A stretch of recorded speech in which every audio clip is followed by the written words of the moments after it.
अस्सलाम वालेकुम दोस्तों, मैं हूं ज़र बलोज़ादा। उम्मीद करता हूं कि आप लोग बखैर व आफियत होंगे। आज हम इंटरनेशनल कॉन्सेप्ट के सीरीज़ के सिलसिले में एक बहुत ही इम्पोर्टेंट टॉपिक पे बात करने जा रहे हैं। आज का टॉपिक है रजीम। तो आज देखते हैं कि रजीम क्या है। वैसे कहा जाता है एक कंफ्यूजिंग टर्म है, लेकिन इतनी कंफ्यूजिंग नहीं है। तो देखते हैं कि रजीम है क्या। A set of principles, norms, procedures and rules, ये जब साथ मिलते हैं और एक मैकेनिज्म के थ्रू इंटरनेशनल रिलेशंस के अंदर किसी खास इशू एरियाज को गवर्न करने के लिए जब इस sets of principles, procedures, norms और रूल्स बनाए जाते हैं तो वो रजीम कहलाए जाते हैं। यानी ग्लोबल गवर्नेंस को इफेक्टिव बनाने और उसे प्रोपेगेट करने के लिए रजीम एक बहुत बड़ा रोल प्ले करते हैं। इंटरनेशनल एरिना में कोई इशू एरिया हो जहां मुल्कों के इंटरेस्ट कन्वर्ज तो करते हों मगर वहां कोई फॉर्मल स्टाइल के मैकेनिज्म ना हो, तो इस सूरत में रजीम वो मैकेनिज्म क्रिएट करते हैं। अगर आपको अब भी समझ ना आ रही हो तो हम इसको मजीद सिंपल करेंगे ताकि हम इसको कंसेप्चुअली समझ सकें। इसकी मिसाल आप कुछ यूं ले लीजिए कि किसी टाउन में वाटर शॉर्टेज हो, यानी पानी की कमी हो। पानी हफ्ते में सिर्फ 2 या 3 बार आता हो, जिससे लोगों को पानी की ज़रूरत पूरी न होती हो। चूंकि टाउन के अंदर जो अमीर और ताकतवर लोग होते हैं वो मुख्तलिफ इलेक्ट्रॉनिक्स डिवाइसेस के ज़रिए सारा पानी खींच लेते हैं, जबकि दूसरे लोग जो सादा पाइप से पानी लेते हैं, जिससे उनके पास पानी की किल्लत होती है। तो इस इशू से रोज़ लोगों के दरमियान हाथापाई और लड़ाई झगड़ा होता है। लोग रोज के झगड़ों से तंग आ जाते हैं और वो इस इशू को हल करने के लिए कुछ रूल्स और रेगुलेशंस वगैरह बनाते हैं ताकि पानी का जो इशू है, जो बुनियादी मसला है, वो उसे हल कर लें और इस साथ ही सबको पानी बराबर मिले।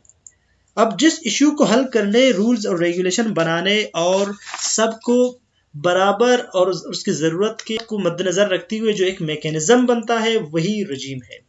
अब इसी चीज़ को अगर आप इंटरनेशनल लेवल पे स्टेट्स के दरमियान अप्लाई करें कि दुनिया में ऐसे कई इश्यूज हैं जिनको गवर्न करना होता है, क्योंकि इससे न सिर्फ वो इशू रिजॉल्व होता है बल्कि तमाम स्टेट्स को फ़ायदा भी होता है।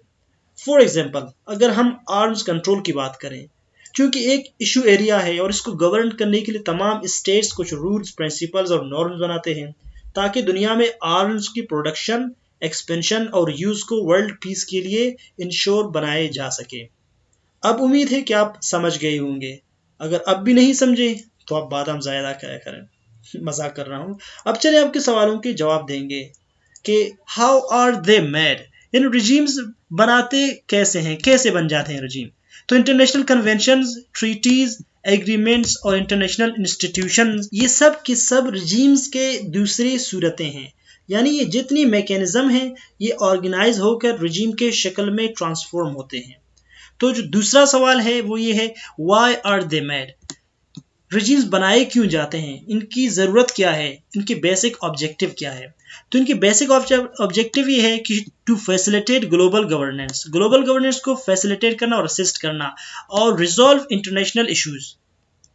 चूंकि इंटरनेशनल एरिना में हज़ारों इशू एरियाज हैं जिनको ग्लोबली गवर्न करने की ज़रूरत है। ग्लोबल गवर्नेंस का मतलब ये है कि इंटरनेशनल इश्यूज को ऐसे अंदाज में डील करना जिससे सारे स्टेट्स के इंटरेस्ट फुलफिल हों। In simple words, regimes in issues को न सिर्फ डील करती है बल्कि इससे तमाम मुल्कों के इंटरेस्ट्स को भी सर्व करती है। फोर्थ क्वेश्चन है, वेयर आर दे फाउंड, किन डोमेन्स में ये फंक्शन करते हैं।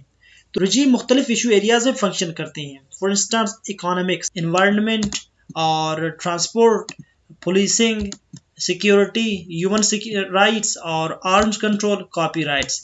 ये कुछ ऐसे इशू एरियाज हैं जिनमें रजीम फंक्शंस करती हैं।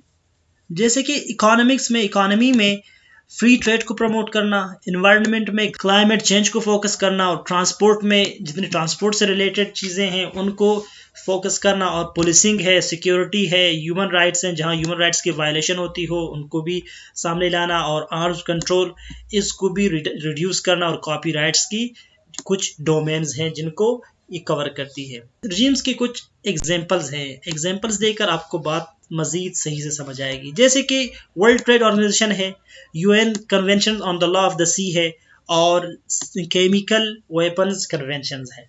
अब ये कुछ कन्वेंशंस और ऑर्गेनाइजेशंस हैं, इनको आप रजीम की दूसरी शक्ल कह सकते हैं। फॉर एग्जांपल, यहाँ पे WTO है, वर्ल्ड ट्रेड ऑर्गेनाइजेशन है। वर्ल्ड ट्रेड ऑर्गेनाइजेशन एक ऑर्गेनाइजेशन है जिसने कुछ प्रिंसिपल्स और रूल्स सेट किए हैं इंटरनेशनल ट्रेड के लिए।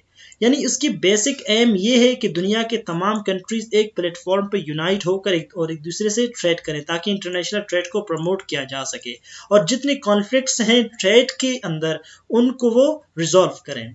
और दूसरा UN convention on the law of the sea है। ये एक भी एक रजीम है जिसने समंदरों में रूट्स को कुछ इंटरनेशनल रूल्स और रेगुलेशंस उसमें बनाए ताकि इससे समंदरों में स्टेट्स के कॉन्फ्लिक्ट्स को रिड्यूस कर ले। मिसाल के तौर पर अगर समंदरी हुदूद में ये हुदूद आइडेंटिफाई नहीं होते, जैसे कि एक स्टेट के साथ एक सी है तो उसे 12 नॉटिकल माइल्स वाटर्स पर उसकी सॉवरेंटी है जहां दूसरी स्टेट्स के शिप्स दाखिल नहीं हो सकते। अगर इसी तरह के रूल्स और लॉज ना होते तो हर स्टेट पूरे समंदर पे क्लेम करती, और स्पेशली जो मेजर पावर्स हैं वो दुनिया के तमाम समंदरों पे काबिज होते, जबकि छोटे स्टेट्स सीज को इस्तेमाल ही नहीं कर सकती। और केमिकल वेपन्स यानी CWC है कि केमिकल वेपन्स कन्वेंशन है। ये एक कन्वेंशन है जो केमिकल वेपन्स के प्रोडक्शन और इस्तेमाल को रूल्स और प्रिंसिपल के जरिए लिमिटेड बनाती है। तो अब देखते हैं कि नेचर ऑफ रिजीम्स क्या हैं। तो इन नेचर ये बायलैटरल भी हो सकते हैं, मल्टीलैटरल भी हो सकते हैं, यानी दो स्टेट्स, या मल्टीलैटरल 2 या 3 से ज़्यादा, और ये इन स्कोप रीजनल भी हो सकते हैं और ग्लोबल भी हो सकते हैं।